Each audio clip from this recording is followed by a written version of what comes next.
music. Okay.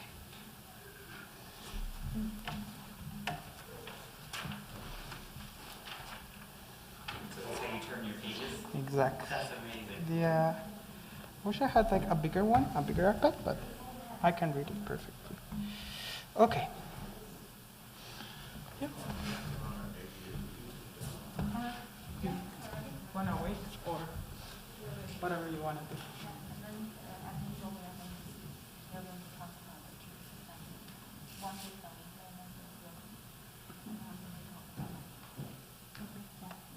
Like before beginning or in the middle? So you guys ready? I think so, yeah. Well, welcome to Olivet Baptist Church on a very cold night. We are so thankful that all of you chose to stay or even came specifically for this. If you're watching online, this is at least our fourth, if not our fifth, Musicians on Mission. And we are blessed to have Crystal and Victor here tonight. We're very familiar with Crystal, and I came to find out that Victor has been here before as well, just not in a performance way. So we are very thankful to have these two extremely talented musicians from UMKC with us tonight. Please welcome them, as this is definitely not an easy night for them to come out, and they were worried about it, but they came anyway. So please welcome them and thank them for coming.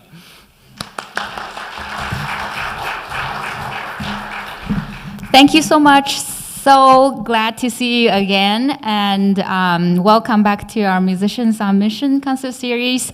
Today it's special. Happy Valentine's Day to everybody. We prepared a special program today. Every piece on this program is somehow related to the theme of love. And I'm privileged to have violinist Victor here, and I would ask him to introduce a bit about himself. And as far as I know, that he also had like acquaintance here, so I will allow him to introduce a bit about himself as well as the first piece that he's going to play for you guys. So please enjoy.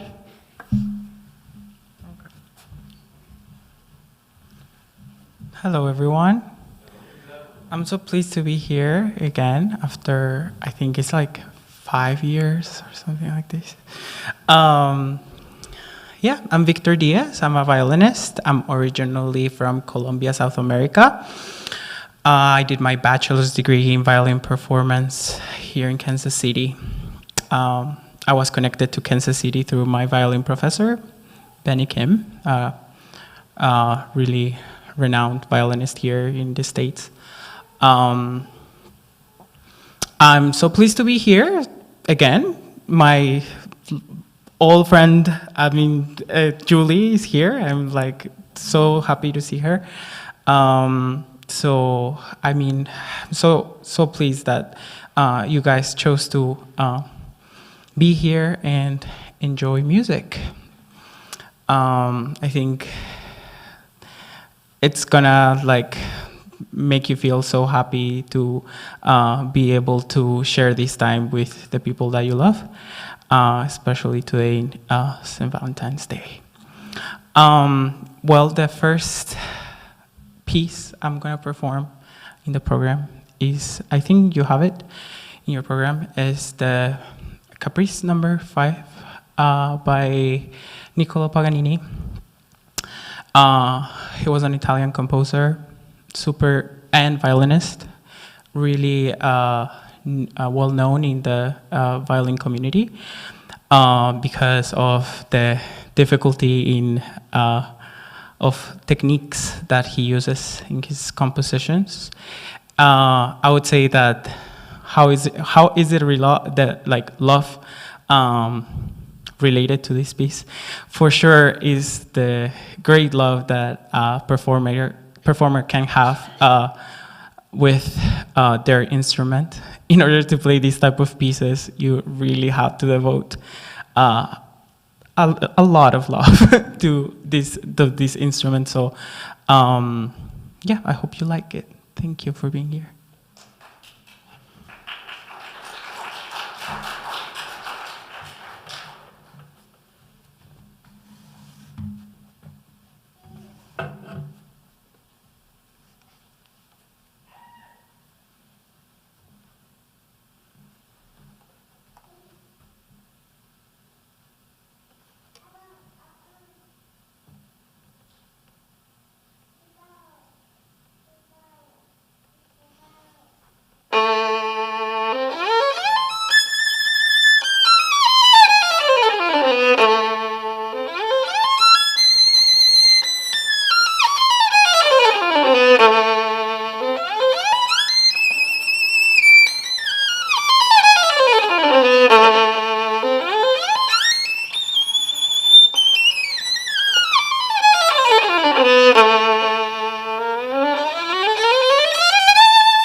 Thank you, Victor. The next piece that I'm going to play is the second half of 24 Preludes by Chopin. Several months ago, in one of the first concerts, I did the first half of the 24 Preludes. Probably some of you still remember the story behind it. Chopin was very sick, but I did not mention the love story between him and George Sand. George Sand was a pen name of a female writer. She was actually a very famous romantic writer during that time, and she was older than Chopin, and she was with Chopin when Chopin was traveling to this island, trying to have a change of environment so that it can help him to heal better. She was always by his side. She was always taking care of him. They had a very intimate relationship. Thus, Chopin wrote a lot of music for George Sand, and you can hear a lot of emotions and love, expressions of love in his music.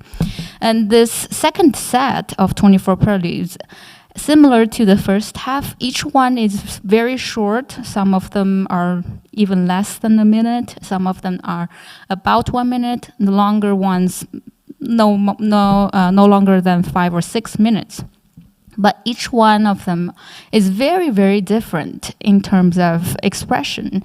Sometimes you hear deep love, like number 17, I think it's an area like a song like piece that a famous pianist named Alfred Cortot gave it a short description from himself. He said, this one can be called as "She Told Me That I Love You." And then some of the ones are very virtual, so like number 16, shorter than 1 minute, but like a lot of notes to fit in this seconds. So I hope you enjoy every one of these preludes. Actually, you can try to come up with your own feelings, your own descriptions for these little preludes. Maybe it's also a better way for you to try to understand what's inside the music, and there's never a right or wrong answer to that. So please enjoy.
Wow, that was amazing, Crystal.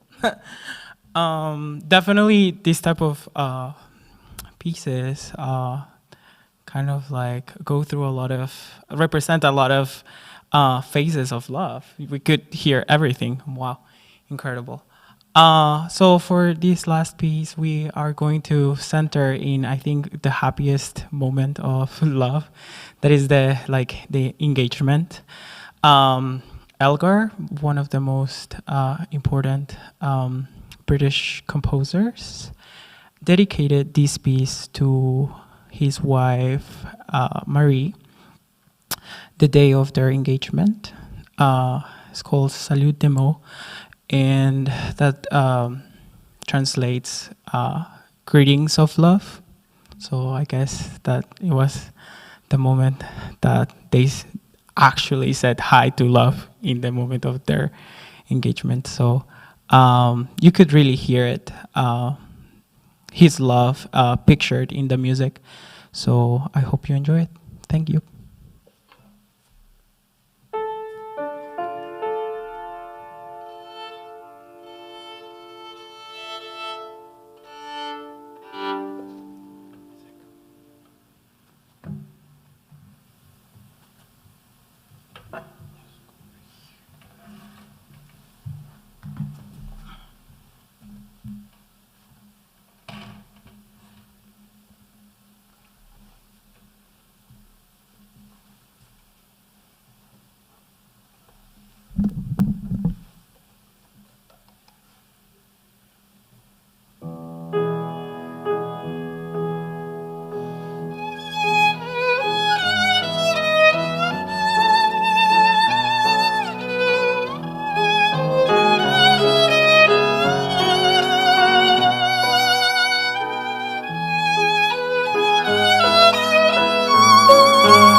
Thank you again for being here. Now, as usual, we have a small question and answer session. If you have any question about Victor and me, about the pieces or anything, please feel free to ask.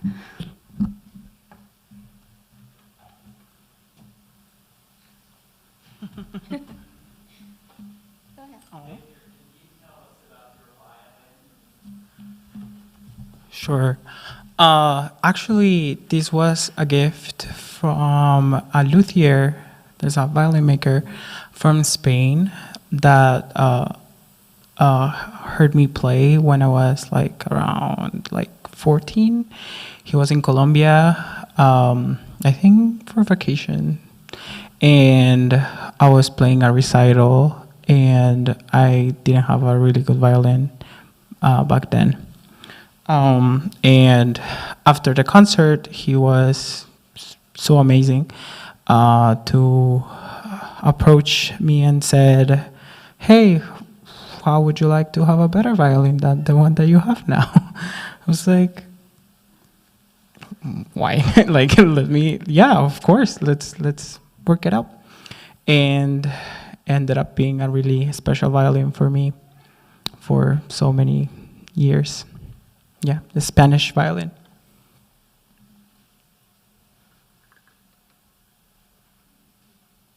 Yes, Julie. How has this last year isolation and everything online, how has that impacted your music? Oh yeah. Well, to be honest, it hasn't been a easy time for us musicians. Since we haven't had a lot of chances to perform. And for instance, like all of our ensembles in the conservatory, of course, are not happening. So orchestras and like chamber music is really limited. So yeah, I mean, for artists, especially musicians, it has been a really rough time financially and emotionally too. But lucky enough for us, we have music, which is like our protector and our purpose.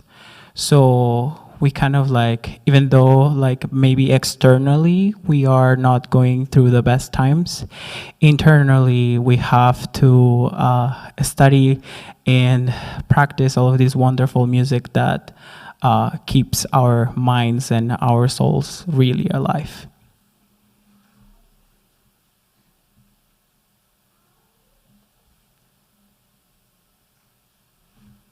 Is that it?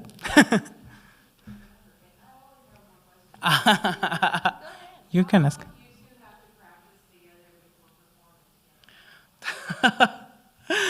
Well, actually, I feel like Crystal and I had a lot of years of experience, and luckily enough, I think we are able to come in the moment and play together. Of course, we had to practice a lot, like our like own parts, but in the moment, I think we're able to bring and create magic together just because we know exactly what we want to do. So yeah, we didn't have to actually practice this Salud Demo, but it was felt. It doesn't mean that like it wasn't like meaningful for us. Actually, I think it's really awesome when you are able to do that, to just come on stage and be vulnerable enough to just play in the moment, whatever happens. And it was pretty special, actually, this Salud de Amor. Yeah. Yes. Is it harder for you, Victor, or for Crystal, when you play together and you haven't practiced? Is one harder than the other? Well, I think the piano and the violin are really complex instruments. Probably probably it's a little bit, of course, it's a little bit harder when you haven't had any chance to rehearse, but not necessarily like in the on like matter the matter of playing, but it's like the matter of maybe uh, being together. But this is the thing, like I feel like Crystal and I have like really clear personalities and souls and way of playing that even though it can be a little bit hard, uh, ends up not being that hard. Um, but yeah, that's all. Yes. I'm interested in your background. You said you are born and grew up in Colombia. Yes. And so tell us a little bit how you became interested in your music and who encouraged you. And then you said you came to the United States Yeah. basically Uh-huh. because of a professor here. Yes. Yes. Maybe you can just fill in the blanks. The blanks, of course. Well, I I think I've always had a really like artistic personality and really musical. My parents were really like, oh wow, Victor is all the time singing and listening to music, and he's not like playing like with other things, like like with toys or something like that. I was like music was my toy, and they started nourishing that with like buying like in like little instruments and singing to me, and I started actually with the Suzuki method. That is a great methodology for kids to develop their character and to develop ability and discipline. And it's a really special methodology because there's a real and clear triangle between the student, the professor, and the parents. The three of them are committed for playing music and just being a better human being for like, and not only for the student, like parents also start like getting to know more their children. So now that like I'm a violin teacher, I don't think I mean I feel so fulfilled by it. So my mom was a Suzuki mom, and she was like called the helicopter mom. I'm sure that Crystal was also accompanied by her mother. Um, and yeah, started in the conservatory with the Suzuki method of Conservatory of Colombia, and after that, like I guess like then you make the decision to whether you wanna bring all of that discipline and all of that character that you build in the Suzuki methodology, or just being a musician when you're a kid, to music or to another career. And I decided to be a violinist because nothing makes me happier than playing for people.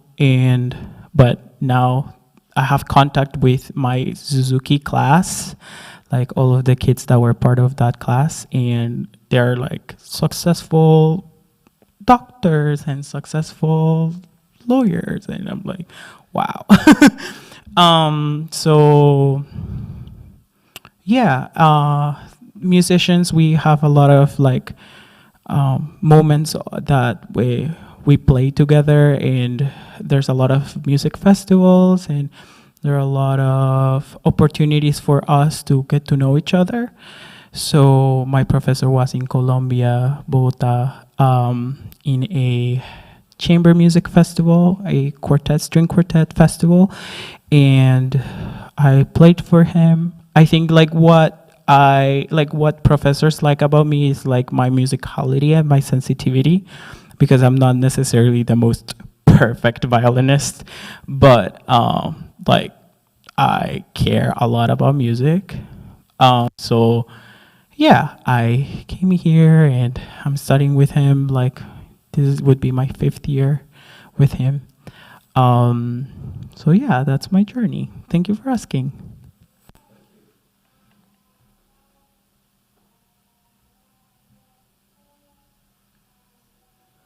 Yeah. And actually, now that like I see a lot of kids here, if you're ever interested in playing the violin, I'm like more than happy to teach you how to play the violin, because really it does really help with a lot of traits that successful people have.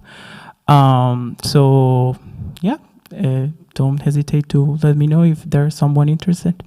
And I'm sure like who's better pianist than Crystal? So like, come on. So if some of you guys want to play the piano, also ask her. Well, I don't know if like actually Crystal is a teacher. I'm like already telling. I'm talking for her, but thank you guys for being here. And it was cold, but I feel super welcome here. And you guys have a really, I don't know, nice vibe in this church. I felt it last time, and today I felt it again. So it must be true. Happy Valentine's.